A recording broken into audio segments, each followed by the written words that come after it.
Le Vatican, secoué par un nouveau scandale. Cette fois, c'est le cardinal Pell, troisième plus haut personnage dans la hiérarchie de l'Église, qui est accusé d'abus sexuels. Le religieux clame son innocence, mais il doit se mettre en congé du Saint-Siège pour pouvoir se défendre devant la justice de son pays, l'Australie. François Baudonnet avec Laura Todité.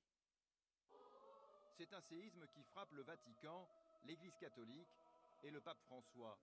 Alors que ce matin, des milliers de fidèles sont réunis place Saint-Pierre, à quelques mètres de là, le numéro 3 du Vatican, le cardinal australien George Pell, est contraint de s'exprimer en urgence. Il est accusé d'agression sexuelle dans son pays d'origine. Je suis innocent de ce dont on m'accuse. C'est faux. L'idée même d'abus sexuel m'est odieuse. George Pell, 76 ans, est inculpé par la police de son pays d'agression sexuelle lorsqu'il était archevêque de Melbourne, dans les années 90. Le cardinal Pell est inculpé d'agressions sexuelles multiples et anciennes, et les plaignants liés à ces accusations sont nombreux.